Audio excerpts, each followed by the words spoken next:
Hello, everyone. Welcome to Hooked on Barb with Barbara Hook. These cats are driving me fucking crazy. Oh my god. I'm your host, Barbara Hook. Get down. Driving me literally insane. But happy MLK Day. There's nothing else going on today. Anything else going on today is taking away from the, significance of MLK Day and is racist, and whoever initiated it should be killed. But, for MLK Day, I thought, let's just do something just easy. Maybe talk about, the history, what Martin Luther King Jr. did, and what some other civil rights activists did, and, smash or pass them on, not really looks, but how I would be attracted to them emotionally and how much they give a fuck about other people's rights. We'll also be throwing some celebrities in here who are not civil rights activists, but, still relevant. Y'all are driving me insane. It's literally a madhouse in here. Surprisingly, this one isn't going fucking crazy. Y'all, come here. Do I need to put you to bed? If you can hear me over them, call 911. No. But let's start. Webb Dubois. He was a founding member of the NAACP and one of the foremost black intellectuals of his era. Dubois published many influential works describing the plight of black Americans and encouraged black people to embrace their African heritage even as they worked and lived in the United States. Let's see more. Was already one of the well known of the foremost black intellectuals of his era. The first black American to earn a PhD from the Harvard University, Dubois published widely before becoming NAACP's Director of Publicity and Research, starting the organization's official journal, The Crisis, in 1910. Blech. Dubois, a scholar at the historical Atlanta University, established himself as a leading thinker on race and the plight of black Americans. He challenged the position held by Booker T. Washington, another contemporary prominent intellectual, that Southern black people should compromise their basic rights in exchange for education and legal justice. He also spoke out against the notion popularized by abolitionist Frederick Douglass that black Americans should integrate with white society. In an essay published the Atlantic Monthly, 1897, Strivings of the Negro People, Dubois wrote that black Americans should instead embrace their African heritage, even as they worked and lived in the United States. Dubois published his seminal work, The Souls of Black Folk, in 1903. In this collection of essays, Dubois described the predicament of black Americans as one of double consciousness. One ever feels his two-ness, an American Negro, two souls. An American, a Negro, two souls, two thoughts, two unreconciled strivings, two warring ideals in one dark body, who dog strength alone keeps it from being torn asunder. The term double consciousness has come to be widely used as a theoretical framework to apply to other dynamics of inequality. He was the editor of The Crisis, NAACP's monthly journal, blah, blah, blah, blah, blah. He used his perch to draw attention to the still widespread practice of lynching, a push for nationwide legislation that would outlaw the cruel extrajudicial killings. A 1915 article in the journal gave a year-by-year list of more than 2,700 lynchings over the previous 3 decades. So decade is 10 years, right? And that would, on average, that would be 900 black people being lynched every decade. That's not good, guys. What are you doing? Looking all innocent. You're so sweet. Dubois, who considered himself a socialist, also published articles in favor of unionized labor, although he called out union leaders for barring black membership. Under Dubois' guidance, the journal attracted a wide readership, reaching 100,000 in 1920, and drew many new supporters to the NAACP. With Dubois as its mouthpiece, NAACP came to be known as the leading protest organization for black Americans. One ever feels his tunis, an American, a Negro, two souls, two thoughts, two Sorry guys, I have a wisdom tooth that is swelling and it is driving me crazy and I can't talk at all. Two warring ideals in one dark body, who dogged strength alone keeps it from being torn asunder. Dubois served as the editor of, oh, I'd already read that. Ugh. After a 10-year hiatus, he came back to the NAACP as a director of special research from 1944 to 1948. In this role, he attended the founding convention of the United Nations, channeling his energies toward lobbying the global body to acknowledge the suffering of black Americans. He wrote the famous NAACP publication, An Appeal to the World, a precursor to a report charging the United States with genocide for its ugly history of state-sanctioned lynchings and Native American genocide. Dubois also turned a spotlight onto the injustices of colonialism, urging the United Nations to use its influence to take a stand against such exploitative regimes. Throughout his life, Dubois was active in the Pan-Africanism movement, attending the first Pan-African Conference in London in 1900. He later organized a series of Pan-African Congress meetings around the world in 1919, 1921, 1923, and 1927, bringing together intellectuals from Africa, the West Indies, and the United States. At the end of his life, Dubois embarked on an ambitious journey to create a new encyclopedia on the African diaspora funded by the government of Ghana.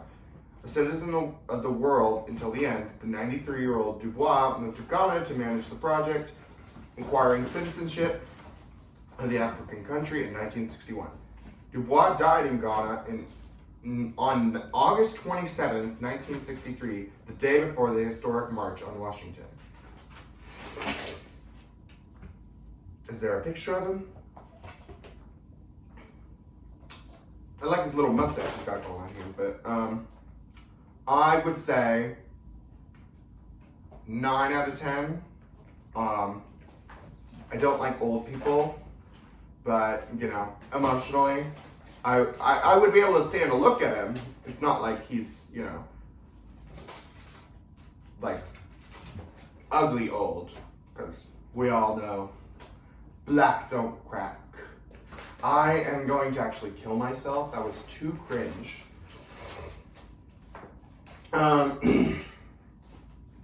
Yeah. Webb Dubois, or W.E.B. Dubois. Cool guy. You should check him out. This is on the NAACP.org website, by the way. This is what I'm reading off of.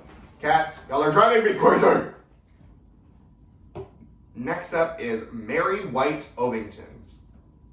Mary White Ovington was deeply involved in two of the most important movements of the 20th century, civil rights and women's suffrage. A 1908 article about race riots drove her to rally other thought leaders and activists to start NAACP.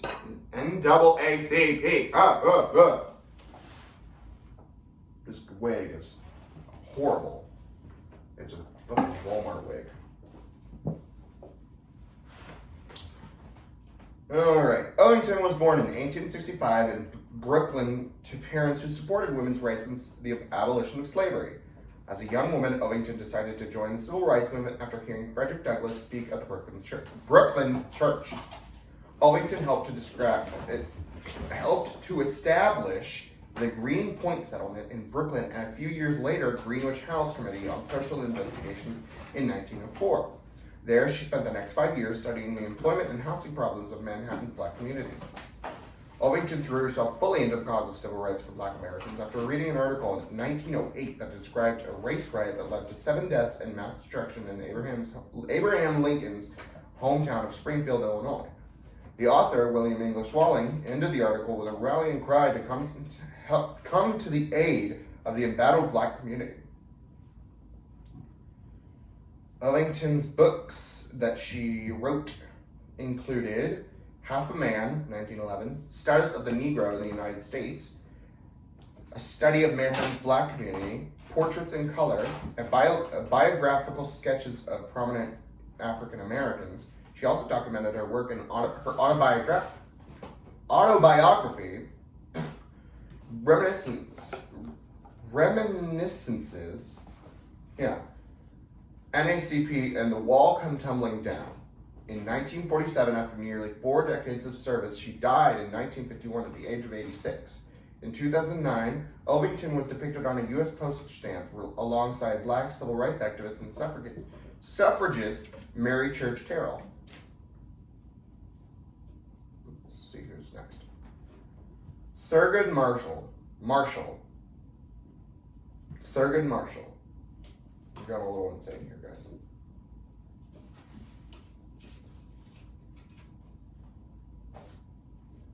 Thurgood Marshall was a civil rights lawyer who used the courts to fight Jim Crow and dismantle segregation in the United States. Marshall was a towering figure who became the nation's first black United States Supreme Court justice. He is best known for arguing the historic 1954 Brown versus Board of Education case, in which the Supreme Court declared separate but equal unconstitutional in public schools. A native of Baltimore, England. Oh my god. Literally, this tooth is driving me crazy. I might just fucking cut this episode. Marshall graduated from Lincoln University in Pennsylvania in 1930. He applied to the University of Maryland Law School because he was, but rejected because he was black. Marshall received his law degree from Howard University Law School in 1933, graduating first in his class. At Howard, he met his mentor, Charles Hamilton Houston, who encouraged Marshall and his classmates to use the law for social change. After graduating from Howard, one of Marshall's first legal cases was against the University of Maryland Law School in 1935, case Murray versus Pearson. Working with his mentor, Charles Hamilton Houston, Marshall sued the school for denying admission to black applicants solely on the basis of race. The legal duo successfully argued that the law school violated the 14th Amendment guarantee of protection of the law, an amendment that addresses the citizenship and rights of the citizens. Soon after, Marshall joined Houston at NAACP as a staff lawyer. In 1940, he was named chief of the NAACP Legal Defense and Educational Fund, which was created to mount a legal assault against segregation. Looking at this iPad is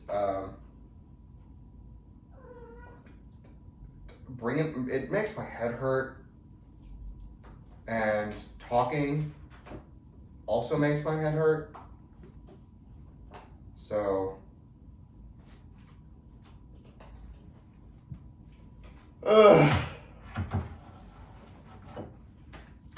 Martin Luther King Jr. Something that they won't fucking tell you in school is that he was a socialist. He said it himself multiple times. He was like, hey, I'm a fucking socialist. Capitalism is evil. Militarism, evil. Black people, defend yourselves. If somebody tries to fucking hurt you because you're black, kill them. Oh, what's that? You rich, you're a billionaire, kill yourself immediately. I don't give a fuck. This is inherently tied to racism. And they won't teach you that because socialism, evil, bad.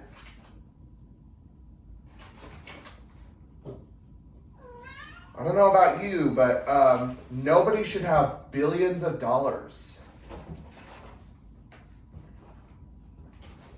At all.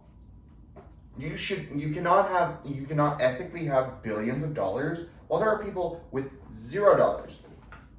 You don't get multiple houses before one person even gets one. And no, I'm not saying children should own their own homes. I'm saying they should have a home to live in before Mackenzie Ann Marie over here gets to be a landlord. Landlords are the evil scum of the earth, and whenever people say, oh, well, Mao was evil guy, blah, blah, blah, propaganda, blah, blah, blah, blah, blah, you're literally falling for American propaganda. Kill your landlord. I don't give a fuck. Oh, yeah, I'm charging you to live in a house. How about I eat you right here? Oh, what's that? Your landlord doesn't want to fucking improve. Your landlord doesn't want to clean the black mold out of your sink and fucking. Oh, this gets me fucking riled up. Pisses me off. But, yeah, capitalism is evil and is only based off of the oppression of others. If you see a CEO or a billionaire, kill them.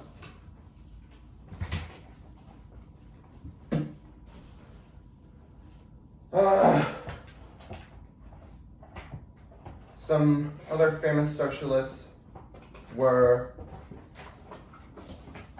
I'm pretty sure Malcolm X. Literally, I'm so tired of this fucking toot. It's driving me crazy. Yeah. So, sorry if this episode was a little, rambunctious. These fucking cats are driving me literally insane. And my cat just freaking pooped in her litter box, so now it smells like dookie in here.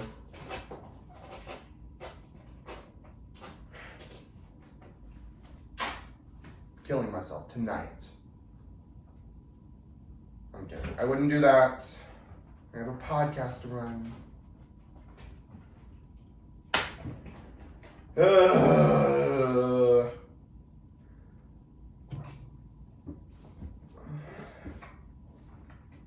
You know what? Fuck it. Oh, and if you bitches are falling for the fucking Trump saving TikTok, he was the one who proposed the ban in the fucking first place, you dumbasses. You seriously fell for that shit. You should be left behind. I don't give a fuck. No child left behind my ass. You bitches are dumb. Not even being left behind. I'm gonna kill you. Dead. You bitches are dumb. He was like, hey, I want to ban TikTok. And now he wants to unban it for fucking brownie points. It's a PR stunt. You bitches fall for propaganda. And it's partially in fucking part to the American education system, not telling y'all how to identify propaganda, and fucking privilege saying, oh, well, I don't really care about politics. Politics affects everything. Down to the fucking brand of tomatoes you buy. The fucking Good Place said it best. I'll fucking get the clip in here and edit it. I'll fucking put the clip in here. It was like, nobody can make a good choice, or you have to consciously make a good choice. Every choice that you don't consciously know that is good is a bad choice. There is no neutral choice. Neutrality is the side of the oppressor, bitch. Anyways, this has been Hooked on Barb with Barbara Hook. Barbara Hook out.